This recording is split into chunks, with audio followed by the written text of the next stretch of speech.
Sa buhay natin ay marami tayong nagagawang kamalian dahil hindi tayo pinanganak na perpekto. Kung minsan yung mga taong malalapit sa atin ang ginagawang instrumento para tayo magbago. Ikaw, naranasan mo na bang makarma at matuto mula rito? Kapag ang tao ay umiibig, pakiramdam niya ay nakalutang siya sa langit. Pero kapag nasaktan naman siya, daig pa niya ang bumubulusok pa ibaba sa lupa mula sa himpapawid. At kung hindi man ikamatay ng kanyang puso ang pagbagsak na yon, ang mga sugat namang dulot nito ay iindahin niya sa panghabang buhay. Ang storyang tampok natin para sa araw na ito ay galing sa ating letter sender na si Alexa, na buong pusong ibinahagi ang kanyang mga karanasan sa buhay at kung paano siya pinagbago ng mga ito. Handa ka na bang makarelate sa kanya? Alamin natin yan sa mga kwento ng pag-ibig, buhay at pag-asa dito sa nangungunang Barangay Love Stories. Dear Papa Dudut, akala ko sa teleserye lang pwedeng mangyari ang mga nangyayari sa buhay ko. Pero maling-mali pala ako. Ni sa panaginip ay hindi ko inakala na posible kong pagdaanan ng ganung uri ng sakit na halos dumurog sa aking pagkatao at magpaguho sa aking mundo. At kahit ilang taon na ang nagdaan ay sariwa pa rin ito sa aking alaala. Itago niyo na lamang po ako sa pangalang Alexa.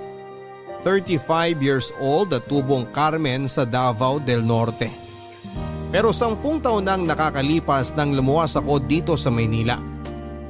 Ang totoo niya na hindi pa gaano nagtatagal simula ng kawilihan kong pakinggan ng inyong programa.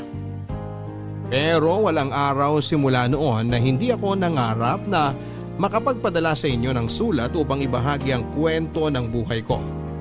Ngunit bago ang lahat ay humihingi ako ng pangunawa sa ating mga kabarangay para sa ilang bahagi ng aking storya na merong sensitibong tagpo. Papadudot, noong nasa Davao pa ako, nagtatrabaho ako bilang supervisor doon sa isang malaki at pribadong kumpanya. Yun ang first job ko simula nang makapagtapos ako sa kolehiyo bilang cum laude. Nang matanggap at makapasa ako sa naturang kumpanya, hindi na ako dumaan sa pagiging rank and file dahil for training na agad ako sa mataas na posisyon. Hindi na bago sa akin yon dahil noong nag-aaral pa lamang naman ako ay consistent awardee at palagi na akong top student ng klase namin. Bukod sa pagiging matalino ay may pagmamalaki ko rin ang taglay kong pisikal na kagandahan. Kaya naman malakas talagang kumpiyansa ko sa sarili ko simula pa noong college pa lamang ako. Madami na akong naging manliligaw, pero ni isa sa kanila ay wala akong sinagot dahil ayoko ng commitment. Mabilis kasi ako magsawa at aaminin kong hindi ko kailangan ng mga lalaking magsasabi sa akin ng dapat at hindi ko dapat na gawin. Nang magtrabaho naman ako ay puro fling at hook up lang ang naging relasyon ko sa iba't ibang lalaki. Kaya nga kilala din ako bilang playgirl ng aking mga barkada.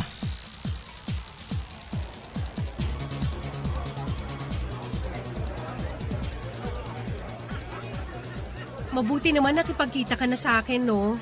Alam mo namang ikaw lang ang best friend ko tapos palagi ka pang busy these past few days. Sorry naman. Pero tama ka, busy nga ako masyado kaya naisip kong kailangan ko rin namang lumabas-labas. Kailan nga ba yung huling beses na nag-bar tayo? Sandali, meron pa ba tayong ibang kaibigan na darating?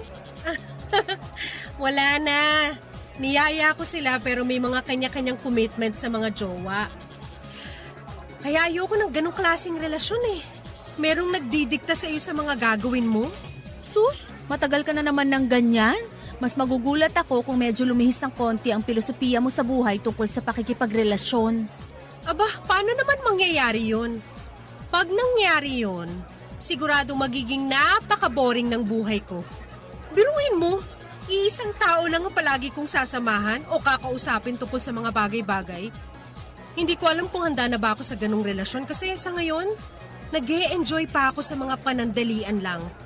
Yun bang kapag napagsawaan ko na, pwede ko nang iwanan? Yun bang relasyon na walang halong feelings at commitment? Happy-happy lang. Ibang klase ka din talaga, no? Ewan ko ba, paano kita naging best friend? Mundo ang pagkakaiba natin pagdating sa pinaniniwalaan natin tungkol sa relasyon. Ang dami mo nang pinaiyak ng mga lalaki simula pa nung college and until now. Kakaiba ka talaga. Ikaw naman. Siyempre, opposites attract. Kaya nga tayo mag-best friend eh. At kaya nga rin pala kita in-invite kasi meron akong ikukwento. Huhulaan ko. Tungkol na naman yan sa bago mong fling o hook up, no? Paano mo nalaman? Pinagsasabi mong paano ko nalaman. Madalas naman kapag nagkikita tayo, panay ang kwento mo tungkol sa mga nakilala mong lalaki. Kaya ano ba yun? Sino na naman ba yung bago mong biktima? Sobra ka naman sa biktima. Pero pwede ko na rin siyang isama sa listahan ng mga lalaking na-ghost ko. Ay, ikaw na, te. O, dali kwento na.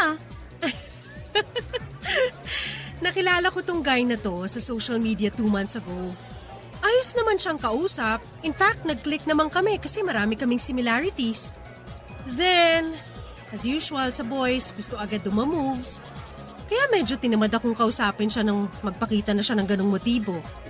Until one day, medyo nakaramdam ako ng pagkapagod. Kaya naisip kong balikan yung last conversation namin. So, nagkausap uli kayo? Yes. At pumayag ako makipag-fling sa kanya. Pero virtual lang. Phone at online lang. Ganon. On and off yung naging relasyon namin. Kaso lately, mas nagiging demanding na siya. Hanggang sa nagsabi siya na gusto raw niya makipag-meet in person. Nung una, ayoko kasi wala akong oras para sa ganon. Pero ewan ko ba, napapayag din ako sa huli. Oh, tapos?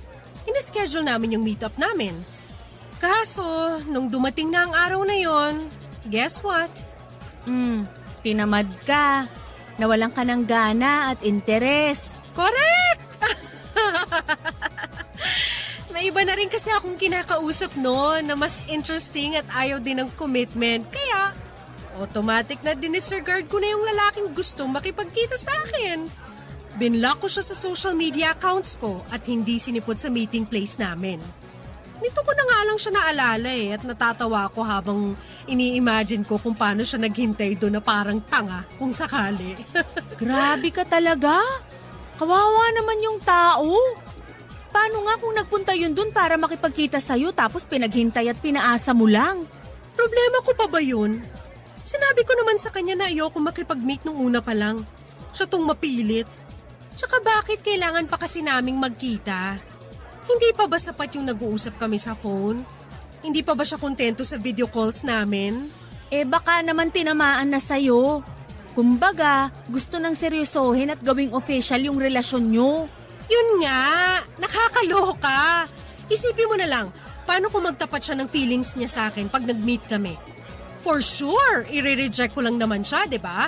Mas mapapahiya pa siya. Kaya ayos na rin hindi ko siya pinuntahan. Tsaka malay ko ba kung may masama palang balak sa akin yung taong yun, no? Kaya siya pilit na nakikipagkita sa akin. Grabe siya, oh. Pero kawawa pa rin yung tao. Sakaling ang malinis naman ang intensyon niya. Sana sinabi mo na lang na di ka matutuloy kesa hinayaan mo siyang maghintay doon. Sa tono mo, parang sigurado kang naghintay nga siya ng matagal, ah. Malay mo, hindi rin naman pala siya tumuloy. Ako pa pala ang plano niyang Indianin, naunahan ko lang siya. Nabanggit ko lang naman kasi nga di na bago yung senaryo na ganun, di ba? Yung bigla mo nalang iniiwan sa ere yung mga nakikilala mong lalaki kapag di ka na interesado. Well, wala tayong magagawa. Hindi ko kasi mapigilan ang sarili ko. Kapag ayoko na sa isang tao, ayoko na talaga. Tapos. Kaya nga hanggang ngayon wala ka ring nakakarelasyon dahil ikaw mismo hindi ka matino karelasyon. Alam mo, nagbabago ang nararamdaman ng tao. At hindi yun kasalanan. May mga tao na nafo-fall out of love dahil meron silang nakikilala na nagpabago sa nararamdaman nila. At normal yun. Pero hindi ka pa naman in love, di ba? Kaya parang hindi applicable na gawin mong example yan. Alam mo, kahit gaano ka pa katalino, kapag na-inlove ka na, mabobobo at mabobobo ka. At saka paano na lang kung dumating na pala yung taong mamahalin mo ng husto pero huli na pala ang lahat para sa inyo dahil dyan sa filosofiya mo pagdating sa pakikipagrelasyon. Masyado ka namang advance mag-isip. Pero if ever na mangyari nga yung sinasabi mo, napaka-imposible na ako, si Alexa, na kilalang matalino, maghahabol para lang sa isang lalaki? No way! Ako ang hinahabol. Never akong maghahabol sa kanila. Itaga mo yan sa bato. Ay, sabi mo eh. Masyado ka naman nag-aalala dyan. Mabuti pa, uminom na lang tayo. Treat ko, don't worry. Oh my gosh! Oh, bakit? Look! Si Julius the nerdy boy ba yun? Ha? Saan? Oo nga. Si Julius nga yon. Yung schoolmate natin ng college, right? Oo, siya nga. Bakit parang gulat na gulat ka? Wala lang. Hindi lang ako makapaniwala na makikita ko siya sa lugar na tulad nito kasi dati wala siyang alam puntahan kundi yung library natin sa school noon. Kaya nga siya binansagang nerdy boy eh. Nakakatawa. Ikaw naman, malay mo nagbago na siya. Tingnan mo, iba na rin ang pormahan niya. Oo nga. Dati ang baduy niya manamit eh. Bigla tuloy akong naging interesado sa kanya.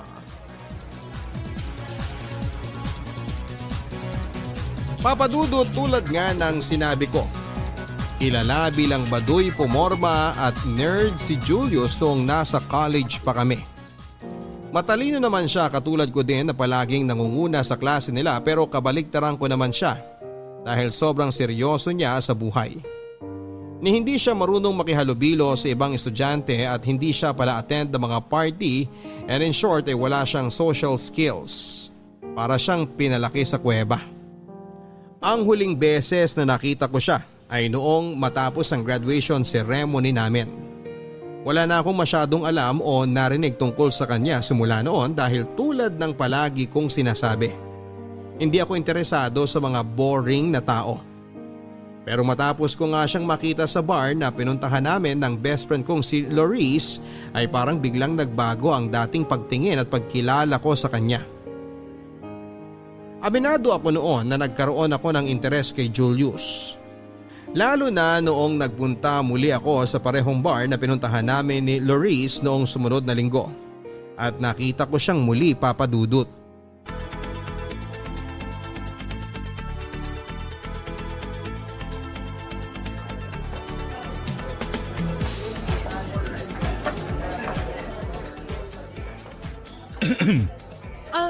Hey! Hello, here. Binila kita ng drinks. I hope you like it. Thank you! Nag-abala ka pa. No big deal. I'm Julius.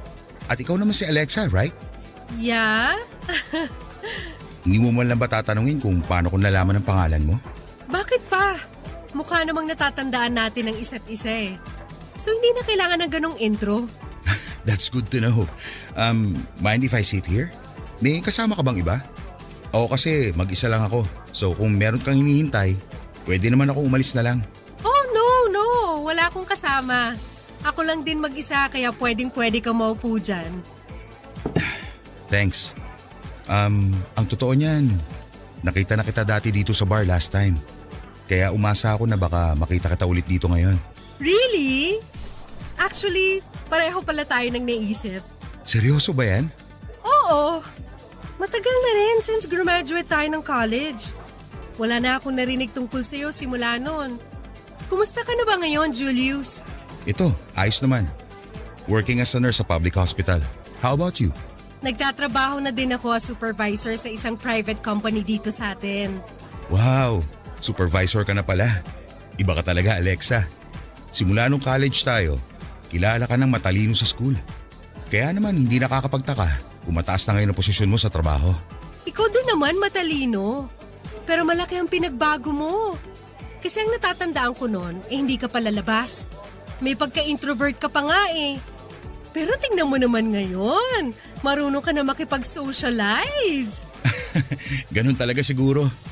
Napag-isip-isip ko na kailangan ko din lumabas sa comfort zone ko. Para din mag-grow. At isa yun sa mga desisyon kong hindi pinagsisisihan dahil ang totoo niyan, kung hindi ako nagbago, siguradong hindi kita makikita uli. Anong ibig mong sabihin? Hindi ko alam kung nasabi ko na ba sa ito nung college pa tayo na crush kita. Oh my gosh, really? Pero wala akong matandaan kasi nga marami kayo nagsasabi na crush niyo ko. Oo eh. Hindi ko na nga rin maalala kung nabigyan ba ako ng chance na makapagtapat sa'yo noon. Paano ba naman? Ang haba palagi ng linya ng mga lalaking nanliligaw at nagpapapansin sa'yo. Samantalang isang hamak na nerdy boy lang ako noon. Kaya duda rin ako na mapansin mo. Uy, sobra ka naman. Hindi naman ako ganun kasamang tao para hindi ko mapansin ang effort mo. Pero nakaraan na yun. At ngayon nagkita tayo uli. Pakiramdam ko itinadhana talaga itong mangyari. Kaya nga sinabi ko talaga sa sarili ko na hindi na ulit ako maduduwag. Well, congratulations to you. So Alexa, pwede ba tayong maging magkaibigan? Wait, meron ka na bang boyfriend? No, wala akong boyfriend. And yes, pwede tayong maging magkaibigan. Ayos, nice.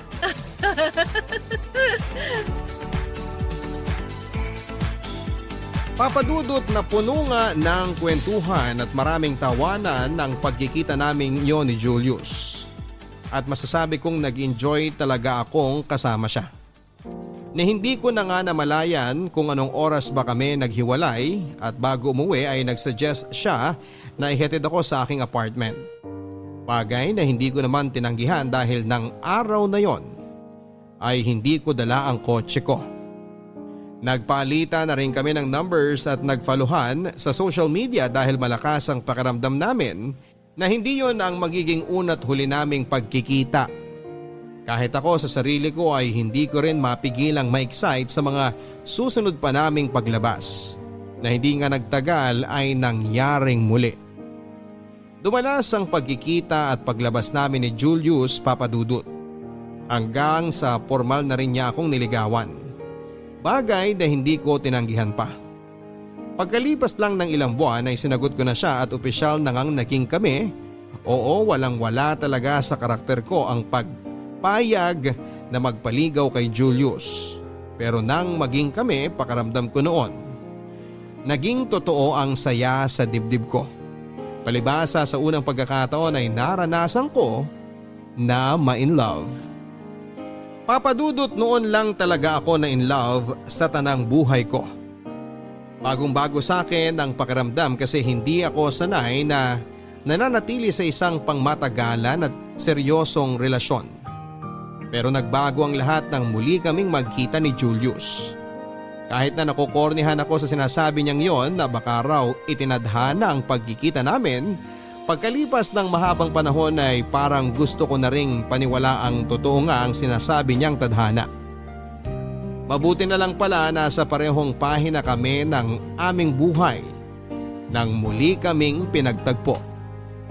Tumagal ng 2 buwan ng relasyon namin ni Julius bago ko nabanggit sa best friend kong si Loris ang tungkol doon. Tulad ng inaasahan ko ay hindi makapaniwala ang kaibigan ko na magiging kami ni Julius at lalong higit na mas tumibay ang aming relasyon. Siyempre hindi mawawala doon yung tuksuhin niya ako na kinain ko daw ang mga sinabi ko na kahit kailan ay hindi ako papasok sa isang relasyon kung saan ay kailangan kong mag-commit at higit sa lahat ay hindi ako mai-in love. Aminado naman ako, Papadudot, na kinain ko ngang talaga ang lahat ng paniniwala ko pagdating sa pag-ibig. Pero kung para naman kay Julius ay masasabi kong worth it ang mga bagay na binago ko sa sarili ko.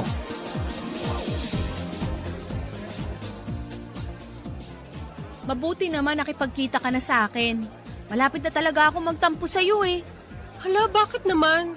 Eh paano, nauubos na masyado ang panahon mo sa Julius na yan? Di mo na ako masyadong pinapansin o nire-replyan sa mga chat and text ko sa'yo. Kailan mo ba kasi planong hiwalayan si Julius ha? It's been 2 months. Usually, araw o linggo lang ang tinatagal ng mga nakakarelasyon mo eh. Ewan ko ba? Pero parang hindi ko kayang hiwalayan si Julius. Tulad ng ginagawa ko sa mga nakaka-fling ko lang. Kasi parang lalo akong nahuhulog sa kanya. Alam mo yun? So in love ka na nga. Siguro nga, kahit ako mismo nagugulat sa sarili ko kasi hindi ko akalaing may in love ako ng ganun kabilis kay Julius. Nakakatawa man pakinggan pero totoo. Halata naman eh. Pero di naman sa sinisira akong kaligayahan mo ha. Kaya lang, di ka ba natatakot? Natatakot saan? Na kapag hinayaan mo pa ang sarili mo na mahulog kay Julius, baka sa huli, magsisi ka. Magsisi ako? Anong ibig mong sabihin? Lasing ka na yata eh. Sira. Pero seryoso, concerned lang naman ako sa'yo bilang best friend mo. Ayoko namang matulad ka sa akin, nakaka-break lang sa boyfriend ko dahil nag-cheat sa akin yung gago. Hindi naman siguro gagawin ni Julius sa akin yun, no? Kasi pareho namin gusto talaga ang isa't isa. Ayoko lang dumating yung punto na masyado kang mabulag sa sinasabi mong pag-ibig para kay Julius at di mo na makita ang totoo. Ikaw din, baka di mo kayanin yung sakit. Ikaw naman? Masyado ka namang nega dyan. Ako, iiwan ni Julius? Aba, imposible mangyari yun, no? Tsaka kilala ko si Julius. Hindi niya ako lolokohin. Isa pa, gaya nga ng sinabi ko kanina, ramdam ko yung sincerity niya nang ligawan niya ako. Oo, medyo hindi pa nga kami nagtatagal simula nung maging kami pero sapat ng dahilan yon para masiguro ko sa'yo na safe ako kay Julius. At kung iniisip mo na baka ako naman ang magloko, huwag ka mag-alala dahil nagbago na ako simula nung makilala ko siya. Kahit na sinabi ko noon na nakakabagot magstay sa isang relasyon na tulad ng sa amin ni Julius. Pues, isa lang din ang masasabi ko ngayon. Ang sarap pala sa feeling ng in love. Yung bang may isang tao na nakakaunawa sa'yo. Na nandyan parati sa tabi mo para pagandahin at pagaanin yung bawat sandali. Lahat ng yun na kay Julius na at wala na akong hahanapin pa. Kung sa bagay, totoo naman ang mga sinabi mo. Ibang-iba si Julius sa mga lalaki na kilala ko. Malakas ang pakiramdam ko na siya na yung binigay para sa akin eh. Nakakatawa talaga dahil akala ko sa mga teleserye ko lang napapanood yung ganito na may pinagtagpo at itinadhana. Meron din pala sa tunay na buhay. At nangyari yun sa aming dalawa ni Julius. Alam kong tungkol dapat sa kaibigan kong si Loris ang dahilan kung bakit kami nagkita ng gabing yon, Papa Dudut. Pero hindi ko napigilang ibida ang sarili kong kaligayahan sa kanya ng mga sandaling yon. Alam ko na bilang kaibigan ay dapat ay kino-comfort ko ang kaibigan ko sa breakup nila ng manloloko niyang boyfriend, kaya lang ay hindi yon ang nangyari. Magpapaalam na lang kami sa isa't isa para umuwi pero hindi pa rin ako matigil-tigil sa pagkukwento ng mga bagay tungkol sa akin at sa amin ni Julius. Kung gaano ako kasaya at gaano kasarap sa pakiramdam na ma-in love sa unang pagkakataon. At kung ano-ano pang may kinalaman sa mga bagay na yon. Sa katunayan ay hindi ko na nga matandaan kung paano kami naghiwalay ni Loris ng gabing yon. Basta ang alam ko, abala akong katext si Julius.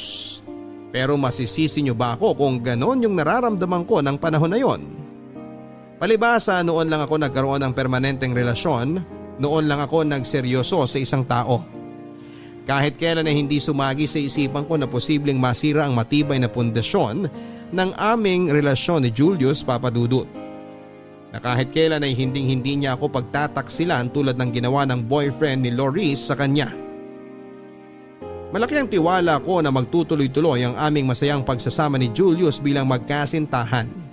Kaya hindi na rin ako nagdalawang isip na ibigay at ipagkatiwala sa kanya ang sarili ko.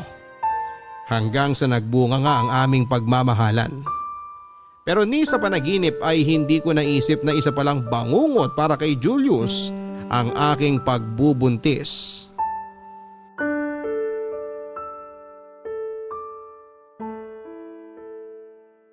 I'm really sorry, Alexa. Pero hindi ko matatanggap ang batang yan. Anong sinabi mo? Sira na ba ang ulo mo? Sira ulo na o sira ang ulo. Pero hindi ko pananagutan ng batang ipinagbubuntis mo. Paano ako nakakasiguradong anak ko nga yan? Anong sinabi mo? Nagdududa ka na hindi ikaw ang tatay nitong ipinagbubuntis ko? Bakit? Imposible ba mangyari yon? Kilala kita. Hindi ka marunong makontento sa iisang lalaki. Anong malay ko na kapag hindi tayo magkasama may iba kang kinakalantari. Ang kapal naman ng pagmumukha mong pagbintangan ako ng ganyan. Gago ka! Ang sakit doon ah! Kulang pa yan, Julius. Kulang pa yan dahil sa harap-harapan mong panginsulto sa akin. Wala akong pakialam sa nararamdaman mo, Alexa. Dahil ang totoo niyan, nagpunta talaga ako dito para formal nang makipaghiwalay sa'yo. Ano? Gusto ko nang tapusin ang relasyon na to. Kasi hindi na ako masaya sa'yo. Hindi na kita mahal. Ang tumatakbo lang sa isip ko ngayon ay ang makipaghiwalay sa'yo. Sandali. Sandali lang, Julius. Ano bang sinasabi mo? Bakit mo naman naisip na makipaghiwalay sa akin ng biglaan? Ano bang ginawa ko para magkaganyan ka, ha? Ang dami mo namang tanong Akala ko ba matalino ka? O bakit hindi mo maintindihan yung punto ko? Kailangan ko pa bang isulat tapos lagyan ng mga drawing para maintindihan mo ang sinabi ko? Oo! Kailangan mo ipaliwanag sa akin isa-isa kung anong klaseng kabaliwan ang pumasok sa utak mo. Para bigla mong gustuhin na tapusin na ang lahat ng namamagitan sa atin. Kailangan mong ipaintindi sa akin ang mga dahilan mo dahil wala akong maintindihan kahit isa. Ano bang mahirap intindi sa mga sinabi ko, ha? Gusto mo pa ba talaga idikdik ko sa pagmumukha mo na ayoko na sa'yo? Na gusto ko na makipaghiwalay? Sa totoo lang, hindi naman talaga ikaw ang babae na nakikita ko na makakasama ko habang buhay. Hayop ka nga talaga!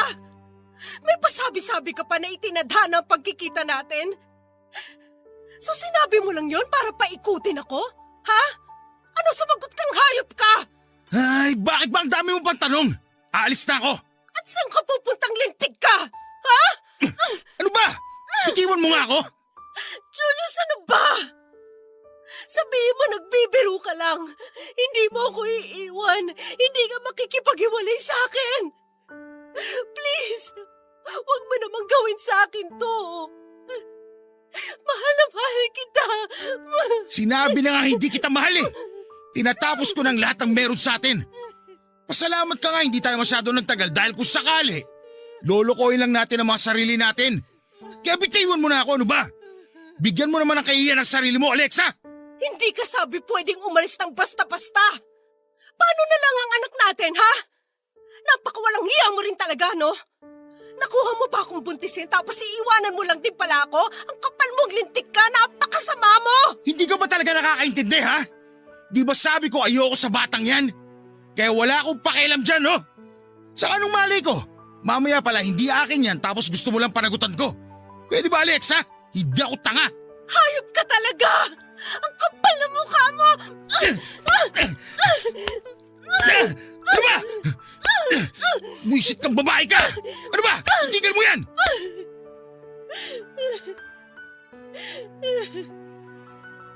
Ganun mo na lang ba kadaling ibasura ang lahat sa atin?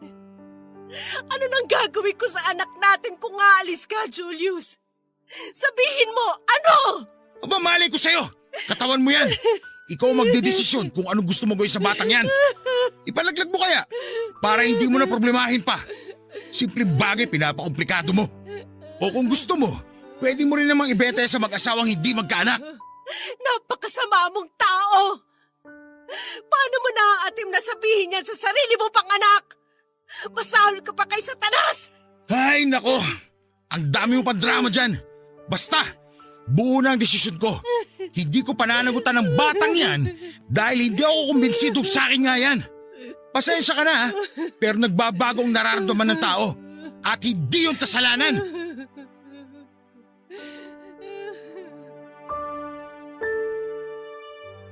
Hindi ako maniniwala nang basta na lamang nagising si Julio sa isang araw na hindi na niya ako mahal, Papa Dudut. Nawala na siyang nararamdaman sa akin na basta na lang siya nakapag-decide na gusto na niyang makipaghiwalay at iwanan akong mag-isa matapos kong sabihin sa kanyang ipinagbubuntis ko ang anak namin. Sa totoo lang, kaya kong palagpasin ang harap-harapan niyang pangiinsulto sa akin. Pero ang tanggapin na gano'n na lang niya kadaling itapon na parang basura ang aming relasyon ay kahit kailan ay hindi magiging madali, Papa Dudut. Nang sandaling yon, akala ko ako na ang magiging pinakamasayang babae sa balat ng lupa, pero daig ko pa ang binuhusan ng malamig na tubig dahilan para ako magising sa masalimuot na realidad. Hindi na akong mahal ng lalaking mahal ko. Doon ko biglang naalala ang minsan naming napag-usapan ng best friend kong si Loris tungkol sa posibilidad na saktan ako ni Julius. At ayoko mang isipin na baka merong ibang tao o babae na sangkot sa biglaan niyang panlalamig sa akin at planong pakikipaghiwalay. Ay hindi ko pa rin napigilan ang isipan ko na magduda, Papa Dudut. Kaya naman upang makumpirma ang aking hinala, noong umalis si Julius sa apartment ko ay palihim ko siyang sinundan ng gabing yon. Para bang nakutuban ako na hindi pa siya dederecho na umuwi sa bahay nila. Alam kong parang tanga ang ginawa kong yon, pero hindi na ako nakapag-isip. Para ako na blackout noon, Papa Dudut. Nagpadala na ako sa bigat ng nararamdaman ko ng mga oras na yon. Tama nga ako na hindi pa planong umuwi ni Julius. Nakita ko siyang umupo sa smoking area sa labas ng bar kung saan kami unang nag-usap noon. Parang may hinihintay siya. At pagbaba ko ng sasakyan ay kitang-kita ng dalawang mata ko kung paano siya nakipaglandian habang hinahalik-halikan sa pisngi ang babaeng lumapit sa kanya. Ang bago niyang babae ay walang iba kundi ang best friend ko na si Loris, Papa Dudut. Sinong mag-aakala nang walang hiya ko palang best friend ang aahas sa aking boyfriend? Nakakatawa dahil ni sa hinagap ay hindi ko naisip na posibleng mangyari sa akin ang mga eksena sa teleserye na madalas ay napapanood ko lamang. Daig ko pang sinaksak ng patalikod ng 1,000 beses, Papa Dudut. Nang makita kong parang linta na nakalingkis si Loris kay Julius, ay hindi ko na napigilan ng galit sa aking puso. Nang sandaling yon ay parang gusto kong pagpira-pirasuhin ng buhay ang traidor kong best friend. Naisip kong paano naaatim ni Loris na makipag-sweet-sweetan kay Julio samantalang alam naman niyang may relasyon kami ng lalaking nilalandi niya. Tandang-tanda ko pa kung paano ko yon ipinamumukha sa kanya. Kaya wala siyang dahilan para aksidenteng agawin ng boyfriend ko sa akin. Magkahalong sama ng loob at galit ang nangingibabaw sa akin ng mga sandaling yon, Papa Dudut. Kaya naman hindi ko na hinayaang maglandian pa sina Julius at Loris. Lalo lang nagdidilim ang paningin ko kaya hindi ko na napigilan ang sarili ko na gumawa ng eksena at sugurin silang dalawa.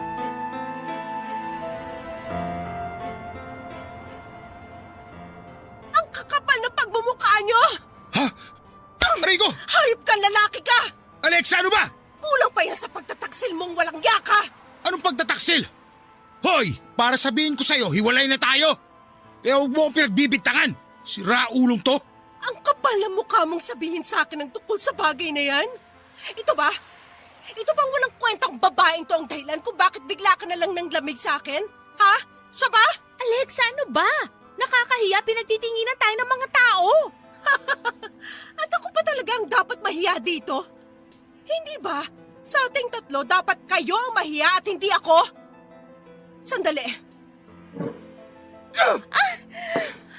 Traidor kang hayop ka! Aray! Ano ba, Alexa? Nasasaktan Ano ba? Tumigil na kayo! Leche ka, Alexa! Lumayo ka na! Nasisiraan ka na talaga ng ulo, Alexa! Kulang pa nga yung pananabunod ko eh. Dapat sa iyong ahas ka ay kinakalbo. Ang kati mo rin no? Paano mo nagawang akitin si Julius, ha? Samantalang alam mo naman kami, di ba? O baka naman nagbibingi-bingihan ka lang nung nagkukwento ako sa'yo kung gaano kami kasaya at kaperpekto para sa isa't isa. Ano? Para sabihin ko sa'yo, una ko nagustuhan at minahal si Julius. Anong sabi mo? Siguro nga panahon na para malaman mo ang totoo, Alexa. College pa lang tayo, in love na ako kay Julius. Akala ko nung una mawawala din ang pakiramdam kong yon. Lilipas din. Pero nung muli kaming magkita, bigla na lang bumalik lahat ng nararamdaman ko para sa kanya na akala ko matagal nang patay. Kaya ba nang malaman mong naging kami ni Julius, nainggit ka? Nagkataon namang nagkalabuan kayo ng ex-boyfriend mo kaya mo nilandi ang boyfriend ko? Aba, magaling ka rin talagang ahas ka, no? Paano mo nagawang traidorin ng best friend mong hayop ka? Para sabihin ko sa'yo, unang naging akin si Julius. Tsaka noon pa man, wala ka nang pakialam sa kanya, di ba? Bigla ka na lang nagka-interes dahil hindi na siya katulad ng dati. Akala mo ba hindi ko alam na isang araw itatapon mo rin siya na parang basura kapag nagsawa ka na? At para sabihin ko sa'yo, matagal nang tapos ang pagkakaibigan natin. Hindi ko nga alam sa sarili ko kung bakit pa kita sinasamahan samantalang wala naman akong napapala sa'yo eh. Napaka makasarili mo, Alexa. Wala kang bukang bibig kundi kung gaano ka kagaling at katalino sa lahat ng bagay. Puro na lang ikaw, ikaw, ikaw. Paano naman ako? Si Julius na lang ang meron ako, hayop ka. Pati ba naman siya kinuha mo pa? Aba, kasalanan ko ba kung sa ating dalawa mas nakakalamang ako? Ako ang pinakamaganda, matalino at sikat sa mga lalaki? At ikaw, palaging huli. Hindi magaling sa mga bagay-bagay at higit sa lahat, pangit! Nakakaawa ka, Loris. Nakakaawa ka. Kahit anong sabihin mo, ikaw pa rin ang iniwan sa atin. Ikaw ang mas kawawa. Dahil ahas ka! Mga agaw! Traidor! Malandi! Higad! Pwede ba, Alexa, tumigil ka na? Walang inagaw si Loris sa'yo. Ako ang kusang pumili sa kanya dahil noon pa man siya na gusto ko at hindi ikaw. Anong sinabi mong demonyo ka? Gawa-gawa ko lang naman kung ano mga sinabi ko sa'yo nung magkita tayo eh. Na mahal kita, gusto kita, at itinadhana ang pagkikita natin.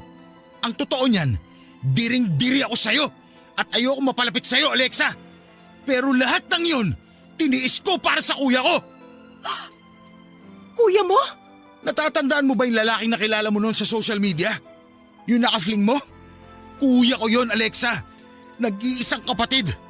Pero salamat sa'yo dahil patay na siya ngayon. Simula nung paasahin mo siya at hindi si puti sa lugar na pinagkasunduan nyo, nasaktan siya ng husto. Simula nung maglaho ka na lang na parang bula sa buhay niya, matapos ang lahat-lahat, nawala na siya ng gana magpatuloy pa. Isang araw, nagsimula na siyang hindi kumain. Nasundan pa yun ng nasundan hanggang sa tuluyan na siya ng hina. Nagkaroon din siya ng iba pang sakit na dahilan para bumigay ang puso niya. Alexa, namatay ang kuya ko dahil sa'yo. Kasalanan mo kung bakit nawalan ako ng kapatid. Kaya masaul ka pa sa demonyo. Kaya ba pinlano mong mapalapit sa akin? Para ipaghiganti ang kuya mo? Salamat na lang kay Loris dahil nalaman ko na ikaw ang walang yang babaeng hindi sumipot sa pagkikita niyo ng kuya noon. At hayop ka din, no? Ibinida mo pa talaga ang ginawa mo. Tao ka pa ba? Kaya simula nun, para makapaghiganti ako, sinubukan kitang paikutin. At mukhang nag-work naman dahil in love ka na sa akin. Nagtagumpay ako sa plano ko. Nasaktan ka. Naiwan ka na lang din basta-basta katulad ng ginawa mo nun sa kuya ko. Napaasahin kami forever tayo pero umasa ka lang sa wala kasi suka-suka talaga ako sa'yo. Hindi kita minahal. Hindi kita mamahalin kahit kailan. Si Loris lang ang mahal ko. Siya ang gusto kong makasama at hindi ang katulad mong kampo ni Satanas. Walang niya ka! Ikaw ang demonyo sa ating dalawa! Niloko mo ko! Pinaglaruan, pinaasa! Masahol ka pa sa hayop!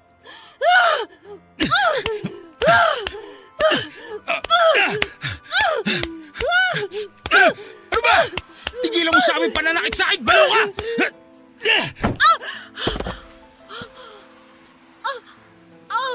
Aray! Dugo! Julius, anong ginawa mo sa anak natin? Ang baby ko! Ang baby ko!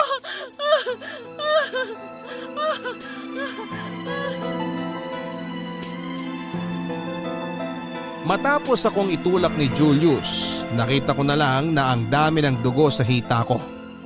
Doon ako nakaramdam ng pagkataranta at labis na takot. Hindi para sa sarili kong kaligtasan kundi sa buhay ng 2 linggo ko pa lamang na baby.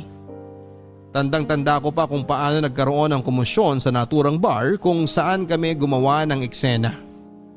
At bago ako tuluyang mawala ng ulirat, ang huli kong natatandaan ay ang paparating na ambulansya. Nang magbalik ang malay tao ko ay nasa ospital na ako, Papa Dudut. Pero doon ko na rin nalaman ang masamang balita. Wala na ang baby ko. Patay na siya. Nang sandaling yon ay hindi ko na napigilang humagulhol. Gusto kong magwala dahil sa labis na sakit at kabiguan na naramdaman ko sa aking dibdib. Pero hinang-hina ako ng mga oras na yon. Ang kaawa-awa kong anak na wala na lang siya nang hindi man lang nasisilayan ng mundo.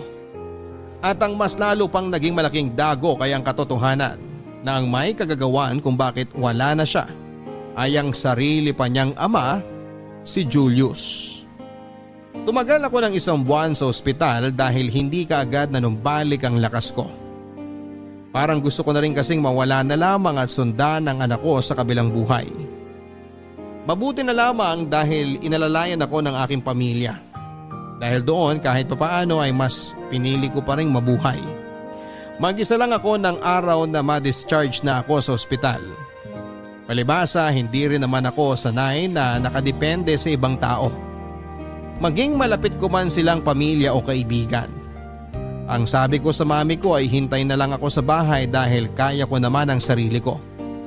Nakisuyo na rin ako kay mami na dalhin ang sasakyan ko sa ospital at ipark sa basement parking at babayaran ko na lang ang parking fee kung magkano man ang aabutin paglabas ko. 1 araw bago ako ma-discharge. Iniwan sa akin ni mami ang susi ng sasakyan ko. Nang araw na pwede na akong umuwi nang makarating na ako sa parking lot ng ospital. Sakto namang nakita kong papalabas ng kanilang kotse ang traidor kong best friend at ang manloloko kong ex-boyfriend.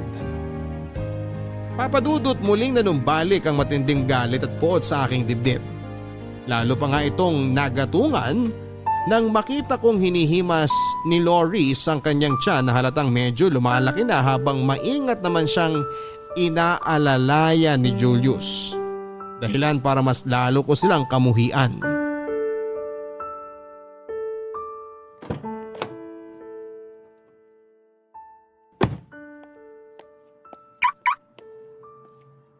Wow naman! Wow talaga! Alexa, anong ginagawa mo dito? Nagulat ka ba, Loris? Bakit? Akala mo ba ikinamatay ko na yung pagkakalaglag ng anak ko? Pues, para sabihin ko sa inyong dalawa, oo, kamuntik na. Pero tingnan niyo naman ako ngayon. Buhay na buhay. Malakas at masayang-masaya makita kayo na magiging isang buong pamilya. Pwede ba Alexa? Ayaw namin ng gulo. Nagpunta lang kami dito para ipacheck up ang magiging baby namin. Please lang, huwag kang gumawa ng eksena na ikapapahamak na magiging anak namin. Wow! Na-touch naman ako. Paano naman yung anak natin, ha, Julius? Nakakatuwa naman makita na concern ka para sa magiging baby niyo ni Loris samantalang ikaw ang dahilan kung bakit nalaglag ang anak ko. Ang sama mo! Paano mo naaatim na umastang mabuting ama dyan sa anak niyo ni Loris samantalang kagagawan mo kung bakit hindi ko na makikita kahit kailan ang anak ko? Pwede ba? Aksidente nangyari. Ikaw naman kasi. Masyado ka ding violente ng mga panahong yun. Alam mo namang buntis ka pero sugod ka pa rin ng sugod. Tapos kung umarte ka dyan akala mo ikaw lang ang nasaktan. Hoy Alexa, grabing pasa, kalmot at sugat din kaya ginawa mo sa akin. Pati na kay Loris. Pasalamat ka nga at hindi kami nagsampa ng reklamo laban sa'yo eh. Kung makapagsalita ka, akala mo ikaw ang biktima. Naririnig mo ba mga sinasabi mo, Julius? Nag-iisip ka ba talaga? Hindi ka man lang ba nanghihinayang sa lahat ng pinagsamahan natin? Tayo dapat ang magiging isang masayang pamilya. At hindi kayo ni Loris. Tayo dapat yon gaya nung ipinangako natin sa isa't isa. Pero ano nangyari? Hindi na ba talaga mabibigyan ng pagkakataong maayos natin ang relasyon natin? Julius, ano bang nagustuhan mo kay Loris na hindi mo mahanap sa akin? Nasa akin naman ang lahat, di ba?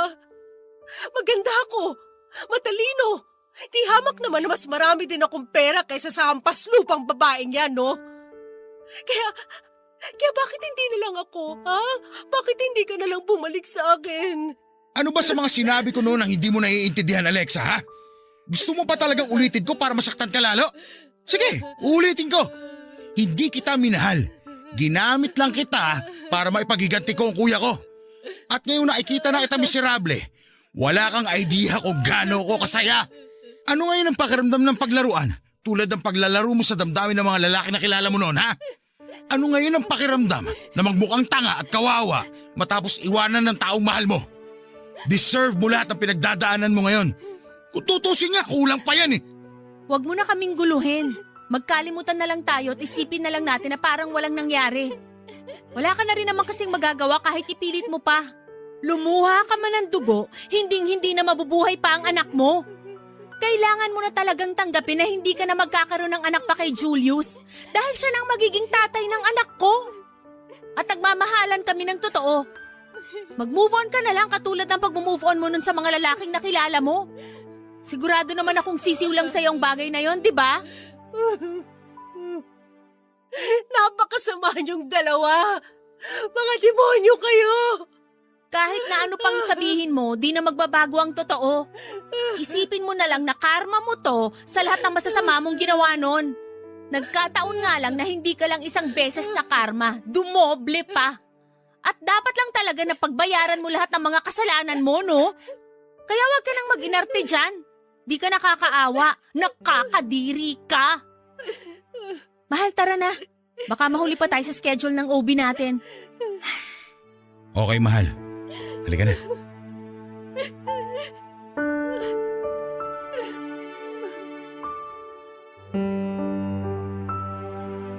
Luhaan akong iniwan ni na Julius at Loris ng sandaling yon, Papa Dudut.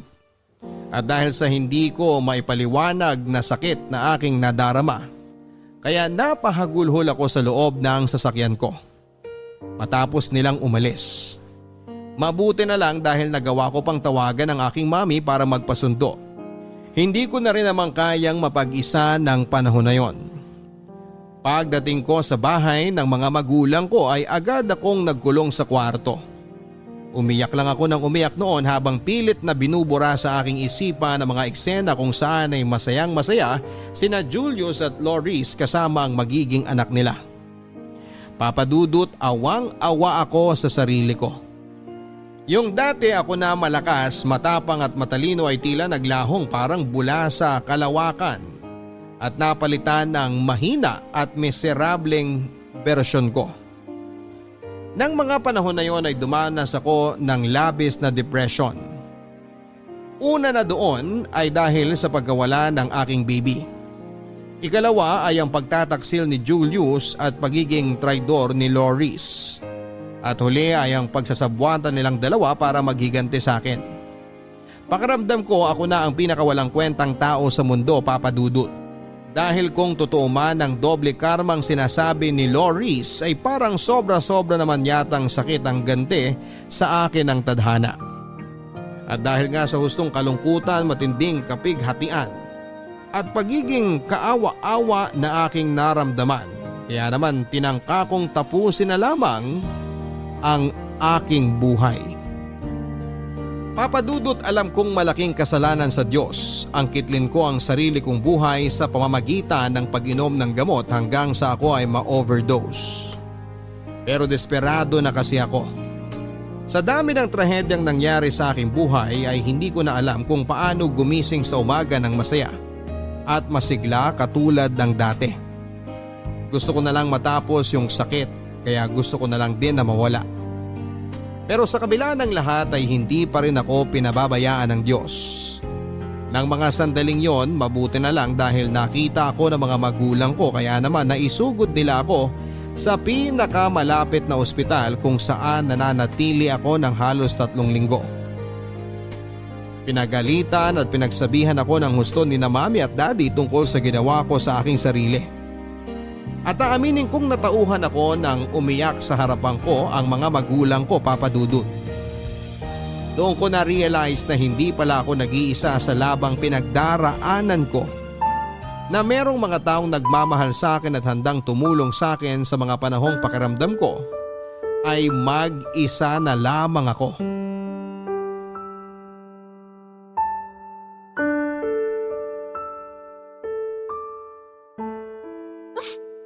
Anak, kung nabubuhay ka lang ngayon, sana palagi kitang nayayakap kapag ganitong malungkot ako.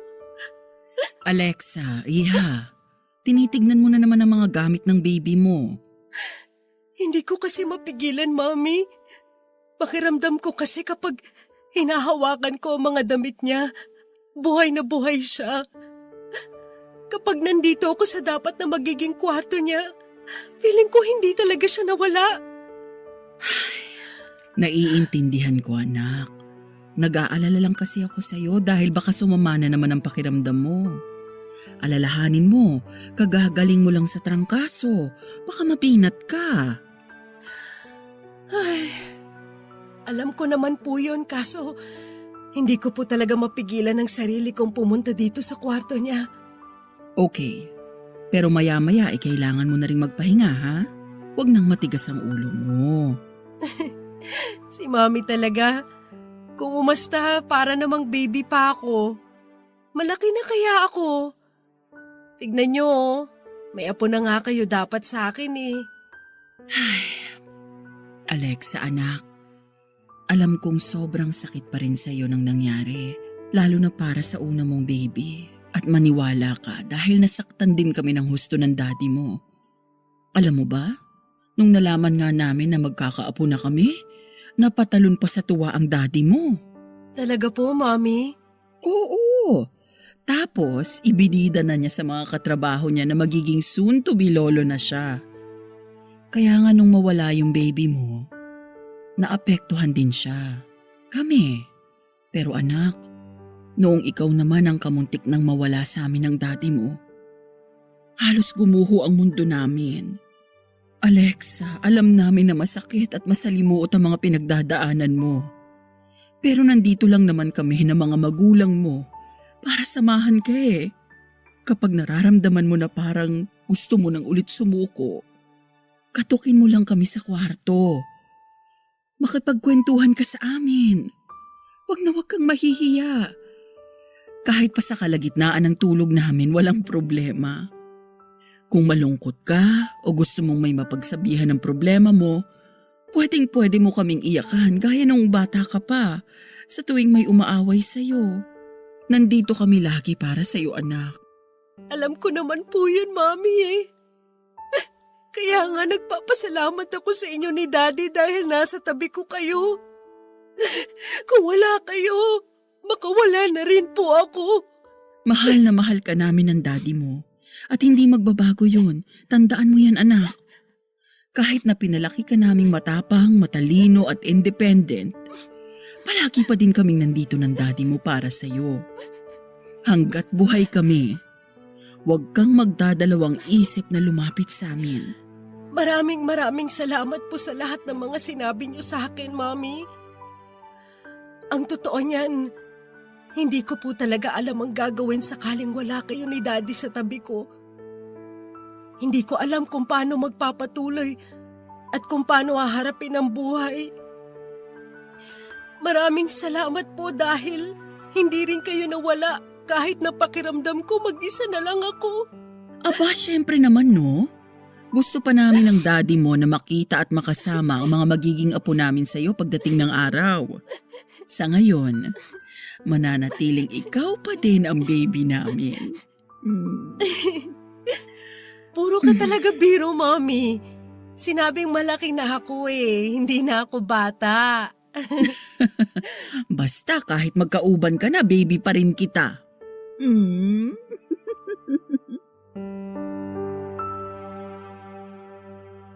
Nagdaan ng ilang buwan at hindi ko na nga namalayan ang paglipas ng isang taon, Papa Dudut. Ngunit masasabi ko namang bumuti ang kalagayan ng aking pisikal na pangangatawan kasabay ng aking mental health. Nakabalik na rin ako sa aking trabaho at doon na lang ako mas nagpakabisi para naman kahit papaano ay pansamantalang mawala sa aking isipan ang mga pinagdadaanan ko. Sa tulong din ng aking mga magulang at malalapit na kamag-anak, mas naging maayos ang estado at disposisyon ko sa buhay ko. Nawalan na rin ako ng balita kina Julius at Loris ng panahon na yon. Naisip kong mas mabuti na yon kaysa patuloy ko lang silang kamuhian.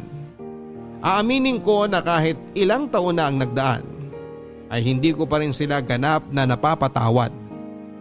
Pero buo pa rin ang pag-asa ko na darating ang panahon kung kailan tuluyan na ring mawawala ang galit na nararamdaman ko sa aking puso para sa kanila. Pero iba rin maglaro ang kapalaran, Papa Dudut. Kung minsan hindi talaga pwedeng maging kampante dahil palaging nangyayari ang hindi inaasahan. Tulad ng muling pagkukrus ng landas namin ni Julius sa dating bar kung saan kami muling nagkita at unang nag-usap noon.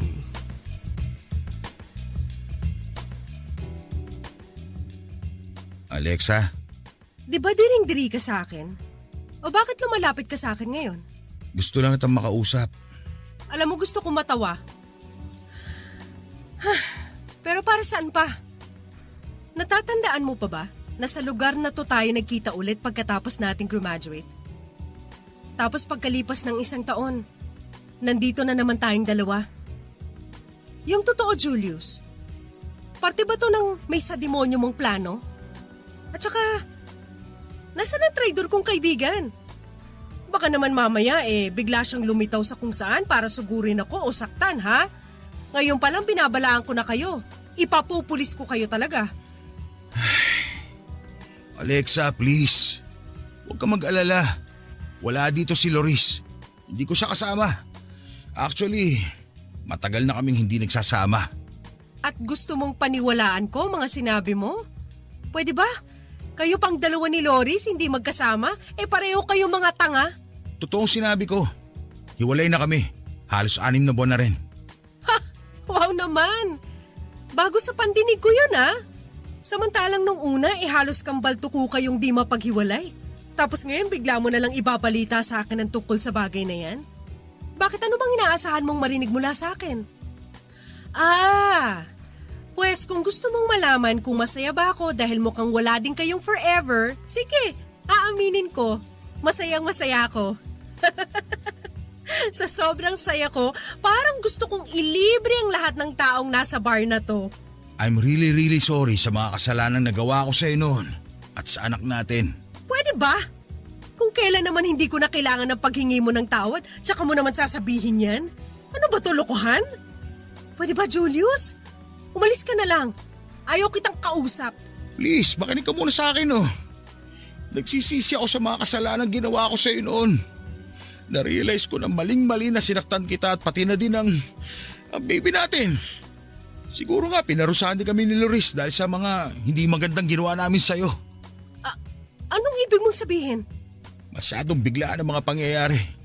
Akala namin okay yung baby pero nagkaroon ng komplikasyon hanggang sa ipanganak siyang premature ni Loris. Ni hindi nga inabot ang 1 buong araw yung anak namin at kaagad din binawian ng buhay. Ang sakit-sakit palang mawala ng anak habang buhat-buhat mo to. Pagkatapos mawala ng anak namin, nagsimula na rin maging kakaibang asal ni Loris. Bakit ano nangyari? Naging baliw na siya, Alexa.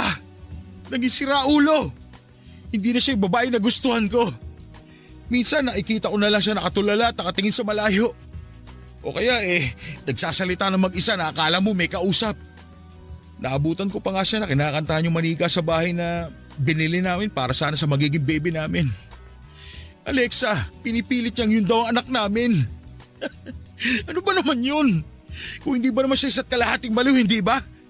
Ikumpara ba naman yung anak namin doon sa manika? Kaya yun, para matigil na siya sa kabaliwan niya, ipina-admit ko siya sa isang mental institution. Doon siya nararapat, kasama yung mga kapwa niyang sintu-sinto. Ano?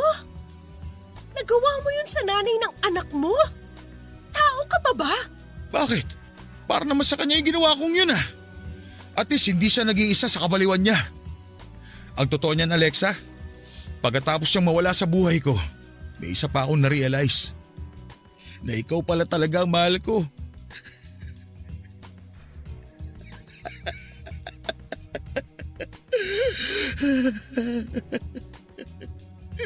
Kaya nga hinanap kita kaagad eh.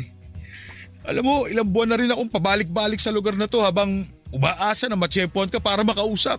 Julius, ikaw yata ang baliw sa inyo ni Loris eh. Ako? Baliw? Siguro nga. Pero mas lalo lang ako mababaliw kung hindi ko maipapaalam sa'yo ang nararamdaman ko. Magbalikan na tayo, Alexa. Ano? Magsama na tayo ulit. Tutal, wala na rin naman si Loris. Ibig sabihin, wala na magiging sagabal sa atin. Alam kong may nararamdaman ka pa sa akin. Mahal mo pa rin ako, hindi ba? Kahit na lumipas na ang mahabang panahon, nakakasiguro kong hindi mawawala yung pagmamahal mo sa akin. Kaya ano pang hinihintay mo, Alexa? Tuparin na natin yung naudlot nating pangarap. Tumigil ka, Julius.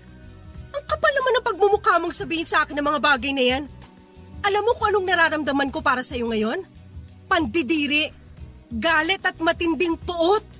Napakamakasarili mong tao. Wala kang kasing sama. Paano mo naatim na sabihin sa akin ng mga yan, ha? Alexa, hindi ka ba nakikinig sa akin? Alin ba sa mga sinabi ko hindi mo maintindihan? Mahal kita! Hindi na kita mahal. Sukang-suka ako sa'yo. Alexa! Huwag mo akong hawakan kundi ipapupulis kita. Sandali, wag mo akong talikuran. Kinakausap pa kita eh! Papadudot yun ang huling pagkikita namin ni Julius dahil nang sumunod na araw ay may nakarating sa aking balita na nasangkot daw ito sa paggamit ng ipinagbabawal na gamot.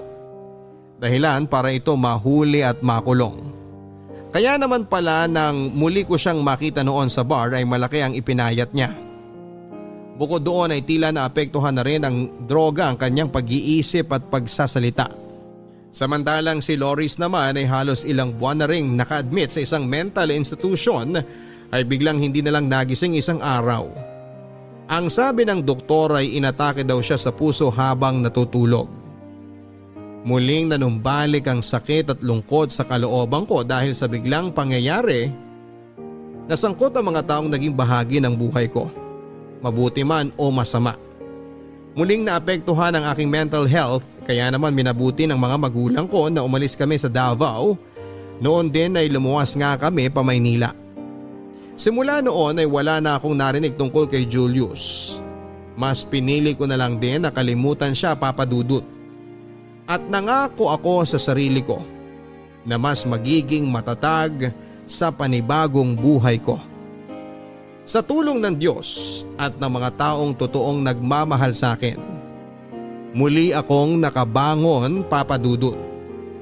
Nangako ako sa aking sarili na balang araw ay muli akong iibig sa sandaling makatagpo ako ng lalaking mas may malinis na intensyon at mabuting budhi na siyang makakasama ko habang buhay.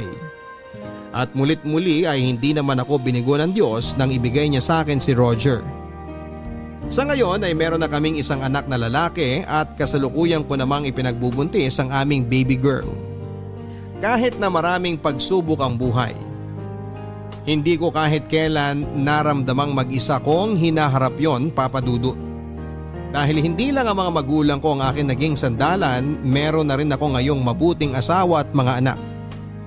Sa huli ay natutunan ko na yung mga mahalagang bagay sa buhay tulad ng pag-ibig, kaligayahan at kapayapaan ay hindi basta-basta dumarating. Dahil ang mga yon ay unti-unti nating binubuo sa ating puso para maibahagi natin sa iba.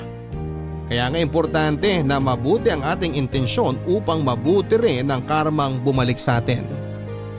Alam ko medyo masalimuot ang mga pinagdaanan ko. Kaya naman para makabawas sa bigat na nararamdaman ko sa dibdib ay ibinahagi ko ang aking kwento. Maraming salamat po sa pagkakataong mabasa ninyo ang sulat ko, Papadudut, At sana ay merong na-inspire at may natutunan sa aking kwento, Papa Dudut. Ang inyong forever kapuso at kabarangay, Alexa. Ang pagiging mabait at mabuti ay magkaibang bagay. Ang mabait ay yung oo ka lang ng oo sa ibang tao dahil ayaw mong masaktan sila sakaling tanggihan mo ang gusto nila. Ang pagiging mabuti naman ay yung hindi ka agrabyado at wala kang inaagrabyado.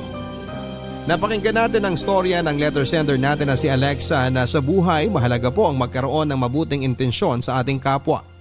Dahil ayon nga sa lumang kasabihan, kung ano ang ating itinanim, yun din ang ating aanihin. Kung gumawa tayo ng masama sa ating kapwa, masamang karma din ang babalik sa atin.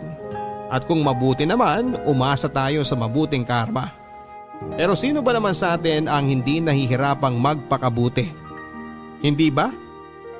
Bagay na pwede nating matutunan paunti-unti gaya ng pinatunayan sa atin ni Alexa. Kahit na masalimuot ang buhay, marami pa rin namang magagandang pangyayari. Kahit na malungkot, meron pa rin namang masaya. Habang buhay tayong magmahal, ang pagpapaalam naman ay gawin lang natin ang sandali.